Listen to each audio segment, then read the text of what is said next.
Olá, meus queridos, tudo bom com vocês? Aqui é o Bispo Paulo Edson, da Igreja Nova Morada Church, em São Paulo, Zona Norte. Nós estamos felizes por esse convite. Eu estou fazendo esse vídeo porque, devido às chuvas e tal, queda de algumas barreiras, nós conversamos entre nós, entre a diretoria, e ficamos observando o tempo e não conseguimos chegar a tempo do simpósio. Mas a gente está muito feliz por fazer esse vídeo e é com muita alegria que viemos falar um pouquinho sobre homossexualidade, homoafetividade e a Bíblia. Será que a Bíblia condena? Será que a Bíblia não condena? Estamos vivendo alguns dias assim de realmente do que será, né? Porque muito se fala e as igrejas não nos aceitam, a hetero as igrejas heteronormativas não nos ajudam, porque eles acham que tudo é pecado, porque a Bíblia diz que é pecado. Amém?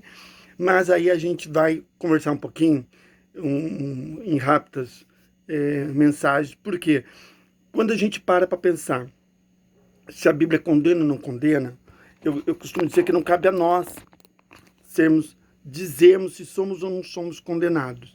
Então, eu gosto sempre de trazer algumas coisas, porque a Bíblia diz assim, que Jesus veio, ele falando para os seus discípulos, em uma certa feita, ele diz assim, eu vim para algumas ovelhas, me convém ir para algumas ovelhas que não são do meu pasto e precisam de mim. Quem são essas ovelhas? Essas ovelhas eram justamente os não-judeus e os não-gentios, como algumas pessoas chamam, eram os desprezados. Quem eram os desprezados? Sem contar, lógico, os doentes, as mulheres, os problemáticos da vida, seriam os homoafetivos da época.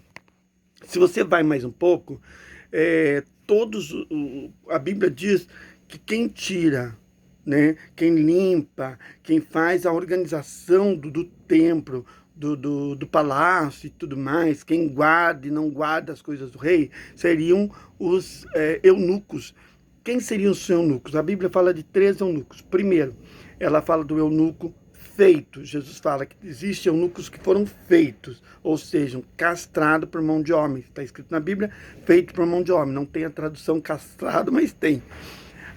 O segundo eunuco é o que nasceram eunuco, ou seja, tem nós gays, que é o acostumado, entre aspas, raça pura, né, que não se deitou com mulher nenhuma, não viu, não sabe como é o sexo normativo, vamos dizer assim, o sexo normal entre um homem e uma mulher, o relacionamento.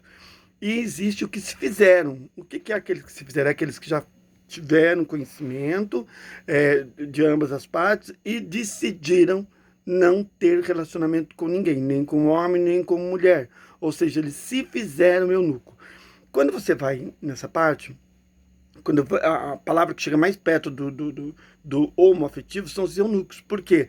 Porque os eunucos, eles guardavam as rainhas. Eles geralmente eram guardas das rainhas. Eles eram feitos eunucos. Alguns nasciam, lógico, mas eles eram feitos por quê? Para não sentir prazer entre as rainhas ou as princesas do rei. Então, você imagina, se um eunuco colocasse a mão numa rainha, sentisse desejo, se deitasse com ela e fizesse dela mulher, ele seria morto, porque ela era do rei.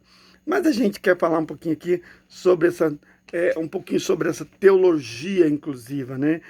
Tem um texto na Bíblia que diz assim, olha, eu vou ler para vocês. Então Pedro, tomando a palavra, disse, na verdade, reconheço que Deus não faz acepção de pessoas, mas que lhe é aceitável aquele que, em qualquer nação, o teme e pratica o que é justo. Quando você pega toda a nossa, vamos dizer assim, a nossa geração, o nosso povo gay, e eu estou falando do gay, não estou falando só do gay homem, gay geral, homoafetivo, homossexuais, a maioria de nós, por que nós lutamos pelo nosso direito? Porque nós pagamos os impostos, nós queremos direito de ir e vir, de comprar, de vender, de ser aceito, de casar, de ter direito, todos os direitos de um casamento. Então, quando nós, como diz Pedro, né, aqui que ele fala assim, todo qualquer que teme e pratica o que é justo. Nós queremos as coisas certas. Quantos de nós queremos um casamento? Quantos de nós queremos ter filhos? Queremos estar aceitos na sociedade e queremos mostrar para a sociedade que nós somos justos, que nós não é promiscuidade. Ser gay não é promíscuo, né? Lógico, tem que ser estudado algumas coisas, aí é coisa da igreja, né? Algumas doutrinas, alguns ensinamentos que a Bíblia ensina, mas não é esse o nosso parecer aqui. O nosso parecer aqui é mostrar que nós queremos algo, que nós queremos fazer por onde, né? Não é só eu, Paulo, vim aqui dizer, eu sou pastor, eu sou bispo de uma igreja e pronto. E a minha igreja é como eu achava antes de ser evangélico na igreja gay. Eu era evangélico numa igreja normativa. E aí eu achava que a igreja gay era putaria. Todos acham. 90% dos gays que vêm para a igreja, eles vêm na curiosidade para ver o que é e como é. E aí quando eles chegam aqui, que eles veem como Deus age, como a gente faz, eles veem que nós não aqui ninguém dá eu vou namorar com esse, com aquele, com aquele, com aquele. Lógico, nós temos a nossa sexualidade, né, aflorada, muitos de nós muito aflorada, mas nós temos que conter. É isso que a Bíblia ensina, fazer o que é reto, fazer o que é justo. Se eu vejo um casal, eu não vou me intrometer na vida do casal. Quem tem que me convidar para, entre aspas, fazer parte daquele relacionamento é o casal e não eu. Não é eu chegar lá e dizer, olha, escuta, eu tô gostando de você e tal, não sei o que, o seu marido e tal. Não, não, não, não, não. Se realmente existe um trisal, deixa ele te convidar, né? Deixa o casal te convidar. Lógico, o que é justo, porque eu não posso sair da ideia de um trisal. Nós até um dia estávamos conversando na igreja sobre isso, sobre o trisal. Tem muitos casais que estão há anos em 3 relacionamentos. É contra a lei dos homens? É contra a lei dos homens, mas nós sabemos que tudo o que Deus faz é organizado, né? Não é baderno, não é assim, vou pôr mais um, vou pôr mais um, vou pôr mais um, não. O normal, né, o correto seria um casal. É isso que a Bíblia cita e é isso que nós devemos querer. Mas nós queremos entender que todo relacionamento vem de Deus. Se é em comum acordo entre o casal, amém. No meio dos héteros é assim, então também é assim. Mas a gente deve atentar a isso. Atentar que não é com bagunça, não é com o mundo gay, não é de qualquer jeito. Nós não estamos aqui para oba-oba, nós estamos aqui para que seja feito tudo com organização. E é isso que nós queremos. É isso que eu quero convidar você a fazer parte. Fazer parte de uma família, porque a igreja, sem tirar em qualquer hipótese, a igreja é uma família, e é isso que nós entendemos. Na família tem diversas situações, e aí a gente vai sentar e nos organizar como família, amém? Nós somos um corpo, nós somos o corpo e Cristo é a cabeça, é isso que a Bíblia diz. Em Romanos 9:25 diz assim como também diz em Oséias, que chamaria o meu povo ao que não era meu povo, e amada ao que não era amada. Quando Deus já está falando lá em Oséias, e aí o livro de Romanos, né? Paulo na carta dos Romanos começa a afirmar que existe um outro povo, que existe uma outra organização, que existe um outro relacionamento, uma outra igreja, uma outra forma de visão. Ele está dizendo que tudo é correto, tudo, desde que esteja no consentimento. Aí vamos primeiro a Deus, porque eu estou falando homoafetividade à Bíblia. Primeiro a Deus, depois nós vamos aqui trazer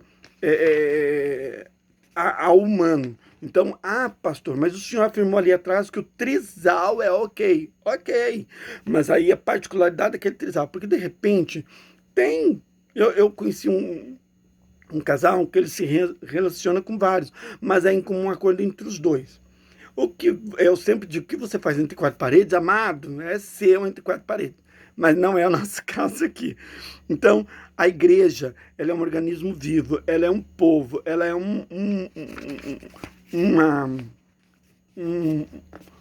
organização que todos têm em comum, né? Tudo tem que ser organizado. Então, quando a gente vai interpretar as Escrituras, amados, nós temos que tomar cuidado, porque a Bíblia, ela é ampla, e a Bíblia, ela é patriarcal. Eu nem vou usar a palavra machista, porque a palavra machista é eu acho que é muito pesado, porque assim, se você percorre na Bíblia, você vai ver, quando você fala assim, ela é machista, então ela não poderia falar de mulher nunca. E aí ela fala da rainha Esther, que assumiu, ela fala do eunuco, que foi salvo, né? Ela fala do rei lá, que tinha várias mulheres em si, rei Salomão. E aí fala do pai que se deitou com a filha, dos filhos que zombaram do pai. Então, quando você fala de algumas, quando você fecha a Bíblia em uma caixinha, você está dizendo que ela é só aquilo. E a Bíblia não é machista em si. Ela é, como eu costumo só dizer, patriarcal. Por que patriarcal? Porque é o pai que manda.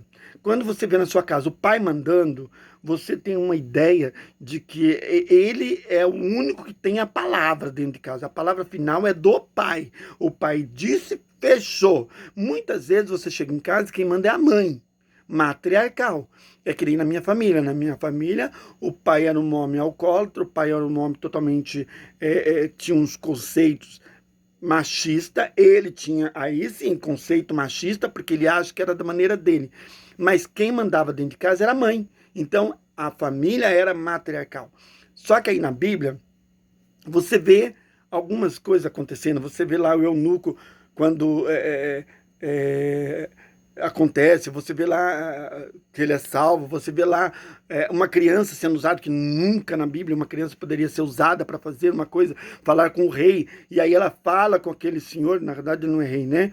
Ele fala com o senhor, e o senhor vai lá, e aí Elias limpa ele no Rio Jordão, né? Os 7 mergulhos do Jordão de Naamã.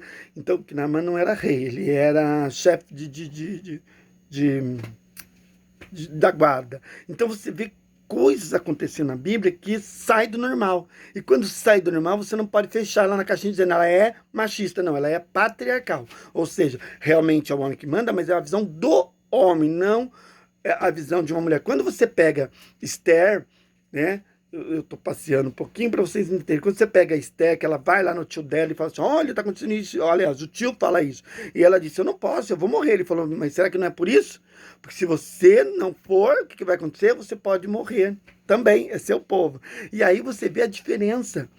E aí você vai notando como é que Deus vai encaixando as coisas. E quando Deus traz um povo agora, um povo, quem sabe não começou daquele eunuco, né? Da rainha de Cândice. Quem sabe não foi aquele momento que esse eunuco, sendo salvo, sendo batizado, porque a Bíblia diz que quem crer foi batizado será salvo. Então nós não podemos dizer que ser gay não tem salvação, ser gay não tem conserto. Estou falando de conserto de justiça. Lembra que eu falei ali atrás? Todo que faz o que é justo. E não ser gay com promiscuidade. Ah, você ir na balada pra pegar toda, pra beijar toda.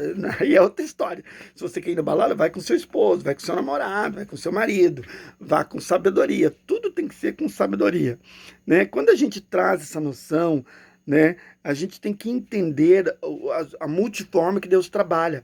Deus, ele não olha para uma coisa reta, para uma coisa fechada. Deus, ele não vai olhar para mim e dizer assim, olha, o Paulo é gay, o Paulo mora sozinho, o Paulo faz isso, o Paulo faz aquilo. Não, Deus olha para mim e fala assim, ele é. Acabou. Deus pode dar testemunho do gay. Para você ter uma ideia, quando eu cheguei aqui na minha cidade, hoje onde eu estou morando, eu casado, né, com meu marido, eu fiquei com medo, lógico, e eu fui apresentado para uma menina, para uma moça, e aí ela me apresentou para todo mundo, olha, eles são um casal, olha, eles são casal. Então meu bairro todo sabe que eu era casado. Quando eu me separei, não foi um choque para mim, foi um choque para todo mundo do lado, porque todo mundo falou assim, como vocês se separaram? Como pode vocês fazerem isso? Vocês se davam tão bem, vocês não brigavam, mas aí algumas coisas foram acontecendo. Então, quando a gente vai interpretar essa parte da Bíblia, nós queremos entender que tudo que acontece não acontece por uma situação geral, mas ela é fechada. É alguma coisa que aconteceu para que aquilo tudo fosse desenvolvido. Aí a gente vai olhar aqui no livro de Salmos, fala assim, Lucas falando, olha, próprio Lucas, hein? Ora, estes de Bereia era mais nobre que os de Tessalônica, pois receberam a palavra com toda a alvidez, examinando as escrituras todos os dias. Volto lá, que é o que eu queria falar para vocês, sobre a interpretação bíblica. Tá? E aí, o que ele diz aqui?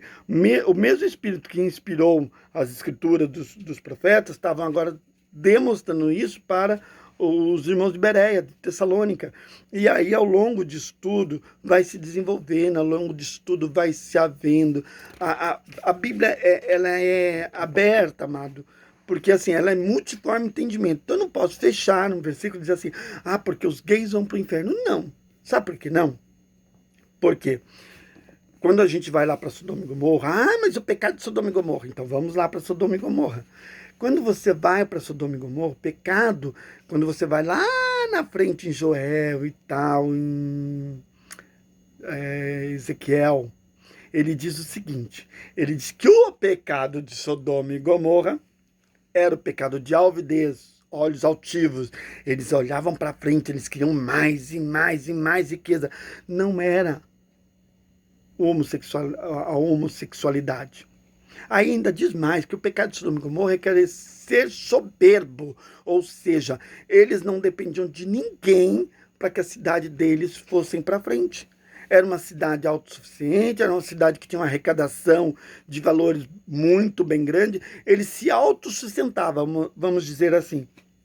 Mas aí quando você chega ali, e aí todo mundo, e aí ele acaba, tá? Quando ele chamou, né, os anjos entraram na casa de Ló e queriam pegar aqueles 2 anjos que estavam lá dentro. Pode ser uma história? Pode. Eu creio que não é, tá? Porque história é história. Se você procurar, tem historiadores que falam da estátua de sal, da mulher de estátua de sal, que era a mulher de Ló. Se você procurar, tem evidências, os cientistas já evidenciaram que realmente Sodoma e Gomorra foi destruída com fogo, porque o local da cidade hoje está queimado. Você imagina isso? Um local queimado e você não ter uma ideia que não é queimado de fogo? Porque se fosse queimado de fogo, vai chovendo, vai chovendo, vai chovendo, a terra absorve a cinza. Esses lugares ainda está lá queimado, as pedras estão marcadas, como vários fatos da Bíblia aconteceram. Eu sei que os meus amigos que estão aí na mesa podem dizer assim, mas ele está falando e ele não tem contexto, né, de histórico em si. Temos contexto científico, que vários pastores, teólogos estão, e não só pastores, tem padres também confirmando que algumas coisas estão em evidências. A Bíblia é real, ela não é só uma história caronchinha, ela pode também ter história, ela tem muita história, porque é um livro histórico, mas é um livro histórico científico, porque ela mostra coisas que aconteceram e estão hoje acontecendo. Não é verdade? Ou seja, no entanto, na verdade, hoje se diz que onde está Sodoma e Gomorra é o Mar Morto, que o mar cobriu e ele está morto porque Sodoma e Gomorra está embaixo dele. Já outros historiadores já estão dizendo que não, que tem o local exato. Por isso que eu falei das pedras queimadas e tal. Vamos à frente. E aí, quando você vai tratando ao longo da história, você vê que Deus chamou. É o que eu falei de Felipe, quando Deus pega Felipe e fala para Felipe, vai, e Felipe é transladado, Felipe vai ao encontro. Quando ele chega, que aquele eunuco estava lendo o livro de Isaías sobre o nascimento de Jesus, Felipe, do nada, chega para ele e fala, e aí? Você está entendendo o que está falando aí? Ele diz, eu não entendo. É leitura, é história. É só uma história, e não uma história. E aí o eunuco fala, me explica. E aí Felipe começa a falar do grande amor de Deus, porque Deus amou o mundo, e papapá, papapá, papapá. E aí o eunuco olha uma água e eles estão dentro da carruagem do eunuco. E aí o eunuco fala, o que me impede? Porque quem crer e for batizado será salvo. Ele era gay. E agora? Entenderam? Quando a gente vai voltar um pouquinho ali para Esther, quando a gente vai lá para Esther, para vocês terem uma ideia dos eunucos, porque esse eunuco de Felipe, ele era o guardião dos tesouros da rainha.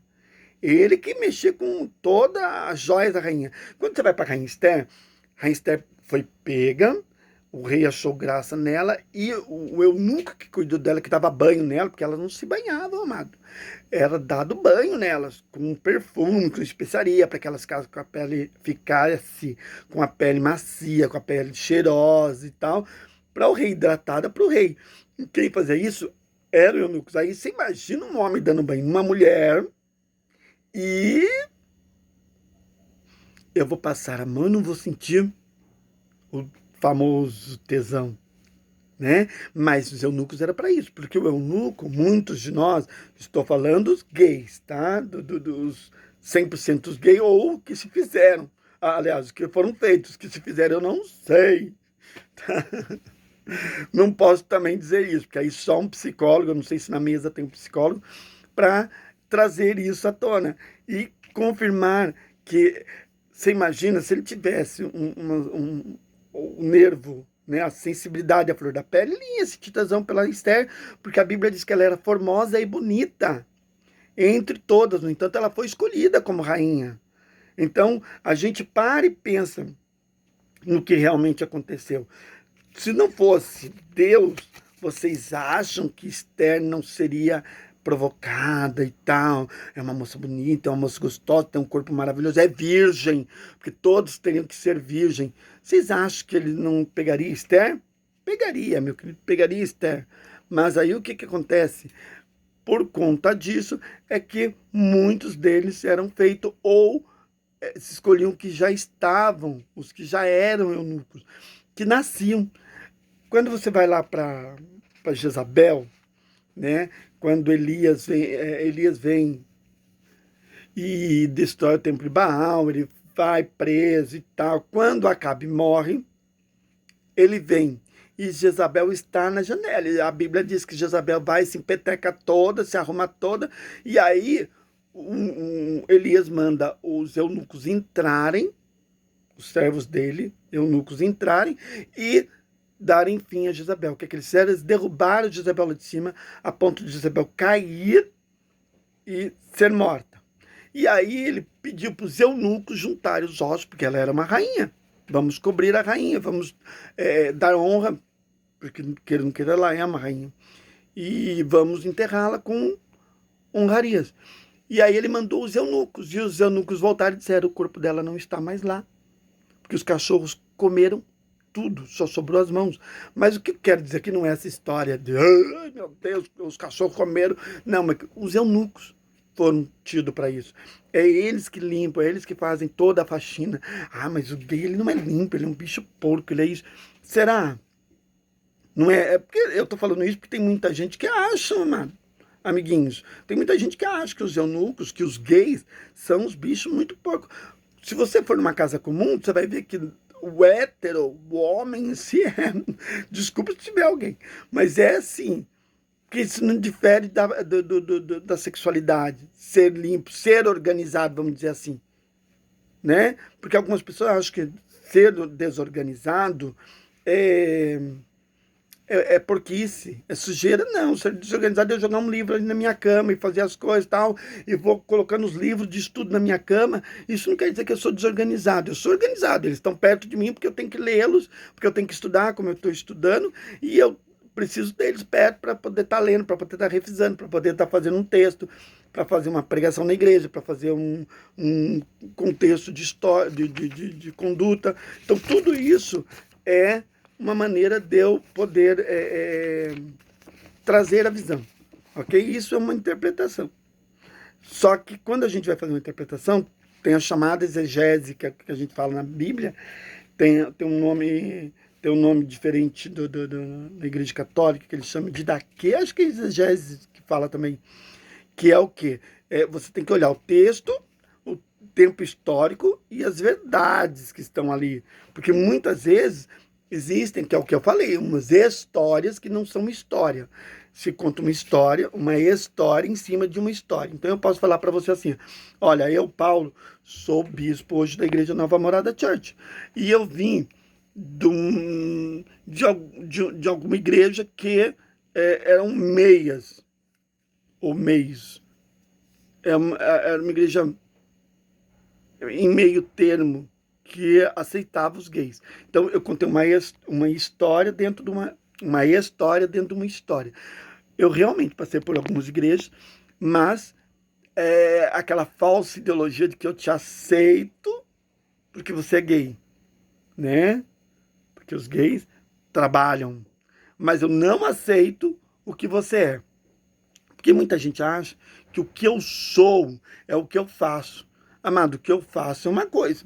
Eu sou bispo Paulo Edson, sou pastor, sou bispo de uma igreja inclusiva LGBTQI APN+, uma igreja totalmente inclusiva, porque nós aceitamos o gay, o hétero, o bio, o trio, o giro, todos que vierem, né, com muito bom grado, mas eu não transo com todo mundo. Eu não sinto tesão por todo mundo que está na igreja. Eu quero, hoje eu sou solteiro, mas eu quero aquela pessoa que Deus está preparando para mim. Então eu tenho sim a sensibilidade à flor da pele? Tenho, meu amado. Então qual é o conselho que a gente dá para algumas pessoas? Se você é muito sensível ao toque, não toque, né? Porque muitas vezes alguém vai te dar um beijo, nós temos o ósculo santo na igreja, alguém vai te dar um beijo, um ósculo santo no rosto, e aí você vai, porque o ósculo santo é um beijo no rosto, tá? E aí o que acontece? Você vai sentir, opa, tem alguma coisa errada aqui. Ele me beijou diferente, amado, então é bom você não tocá-lo. Dê um aperto de mão. Eu gosto de abraçar, eu gosto de beijar, eu gosto de... E eu deixo sempre isso bem claro. Eu não sinto por ninguém, principalmente na igreja. Lógico que tem alguns que eu demonstro, mas aí, quando a gente senta e ele fala para mim, não, pastor, eu não estou aqui procurando relacionamento. Eu sou o primeiro a dizer, amado, desculpa, eu senti errado, eu tive a intenção errada. Eu falo, amado, eu falo porque a gente tem que falar. A gente tem que ser sincero com a outra pessoa. Porque lembra aquela historinha com a mulher? Serve para o homem, serve para a criança, serve para qualquer um. Não é não. Entendeu? Então, se o meu irmãozinho lá da igreja fala para mim não, nem que depois ele fale sim, não, amado, não é não. E eu tenho que ter a sensibilidade que não é não. Eu não saio transando com 90%. Os pastores da igreja, eu não sento com eles, todos assim, ok? E para que a gente entenda, Deus nos fez a imagem e semelhança dele. Lembra lá o livro de Gênesis, diz assim, ó, desculpa, aqui é Colossenses. Mas Gênesis também serve, porque Gênesis diz assim, e vamos fazer o homem a nossa imagem e semelhança. Em Colossenses 1,16 diz, pois eles foram criados todas as coisas, nos céus e sobre a terra, as visíveis e as invisíveis, sejam tronos, sejam soberanias, quer principado, quer potestade, tudo foi criado por meio dele e para ele. Colossenses capítulo 1, versículo 16, Paulo falando aqui. Paulo já estava dando a entender, porque Paulo era um homem inclusivo. Ele não olhava só por um lado do prisma. Ele não olhava assim. Paulo foi um grande missionário dos gentios. Quando Paulo brigou com... Não é brigou, né? Eles tiveram um Trento lá, o consenso, congresso de apóstolos. E aí Paulo disse assim, olha, Deus abriu a porta aos gentios, porque Paulo era meio judeu e meio gentio. Então, Paulo sabia o que estava fazendo. E quando começou as pessoas a virem para Paulo, Paulo entendia o que Deus queria fazer. Paulo estava pronto a cumprir o que Deus queria abrir as janelas, abrir as comportas e dizer, eu amo a todos sem exceção, porque os gays estão incluídos em todos. Eu vim para um povo que não era povo. Tem ainda algumas ovelhas que não são deste pasto. E é isso que nós entendemos. O povo gay, ele não é do pasto, ele não fazia parte do pasto igreja, né? Que existia. O Deus veio para o povo judeu. Sempre põe essa visão aberta, porque muita gente fala assim, eu quero riqueza, eu vou naquela igreja, porque aquela igreja de pastor Roda, eu ganho dente de ouro, porque o emprego aparece, porque... Amado, presta atenção. A Bíblia diz que Israel é a menina dos olhos de Deus. Israel, ponto final. Ela é a menina dos olhos de Deus. E onde Israel colocar o pé deles, será deles. Israel. Quem é a igreja? Não é de Deus. Aí, entenda que eu estou falando agora de casamento. Israel é como se fosse a esposa de Deus. E aí vem Jesus. Quem é a esposa de Jesus? A igreja. Quem é a igreja? Os gentios. Porque Jesus veio, trouxe todos a ele e aí fez a mudança. Os judeus não aceitaram, ele veio para os judeus não aceitaram, aí Jesus vai para os gentios. E aí ele abre a comporta do céu e começa, lembra? Primeiro em Jerusalém, ficar em Jerusalém, depois para Samaria e toda a Judéia e até os confins da terra. Então, além das fronteiras. E aí, quando ele abre essa visão, ele diz que todos que vierem a ele jamais lançará fora. Então, se você um dia foi salvo, amado, tenha certeza, Deus não vai riscar o teu nome do livro da vida. O único que pode desistir é você, eu. Sabe por que eu? Porque quando Deus fez Adão e Eva, quando Deus começou a instituir algumas coisas, né, dar algumas doutrinas, dar alguns mandamentos, ele diz assim, vocês são livres. O homem tem o livre-arbítrio de escolha. Então, quem diz que eu vou para o inferno, não é o crente da Assembleia de Deus, da Deus é Amor, da congregação, ou qualquer outra igreja. É eu. Sou eu. Eu sou o único que pode dizer que vou ou não vou para o céu. Eu que determino o que eu quero fazer para a minha vida, o que Deus tem para o meu viver. Então, eu é que sei, Jesus fala, eu é que sei os planos que tem a vosso respeito, planos de paz.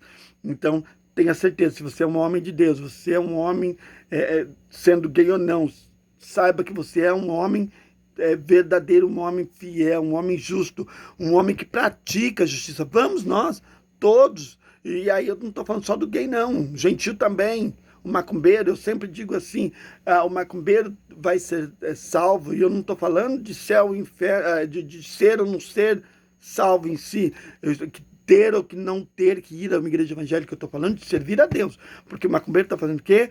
Muitos deles coisas boas para que as pessoas possam se sair bem aqui na terra. O espírita faz o quê? Caminho de luz, para que ele seja aperfeiçoado a chegar num lugar bom. É isso que eu queria. Amados, eu sei que o tempo é curto e vocês vão ter muitos questionários. Eu gostaria de responder, mas por vídeo assim não dá. Então, o que vocês podem fazer? Anotem qualquer questionamento sobre a homossexualidade e a Bíblia, e aí a gente vai passar depois, passem, na verdade, para a bispa, para a pastora Samantha, depois a pastora Samantha vai passar para nós e nós vamos responder. Se ela não puder responder, nós respondemos, mandamos para ela e ela repassa para vocês. É só deixar o zap, o e-mail que vocês quiserem com ela, tá bom? E qualquer coisa, estou aqui, tá? Eu quero agradecer a pastora Samantha, a igreja dela, por esse simpósio. Desculpa se eu não consegui chegar num objetivo. Tinha muita coisa ainda que falar. Para vocês terem uma ideia, eu marquei várias coisas e eu só consegui falar 4 deles. Mas eu queria falar mais e sobre a Bíblia, muito mais, porque a Bíblia tem coisas mais e mais para nós, tá bom? Mas eu agradeço e que o seu dia, né, a sua tarde seja abençoada, que cada um que estiver aqui na mesa possa ter um dia de paz, um dia de graça, um dia de grande amor, que Deus alcance o seu coração, que você seja próspero, que você seja uma pessoa abençoada por Deus, porque nós somos, independente de gay, hétero, homem, mulher, LGBTQIAPN+, tá bom? E qualquer coisa pode contar comigo. Fale com a pastora Samantha, que com certeza ela entrará em contato, mandará o questionário, e eu prometo que eu respondo, mando para ela em vídeo para você. Tá bom? Até já, em nome de Jesus.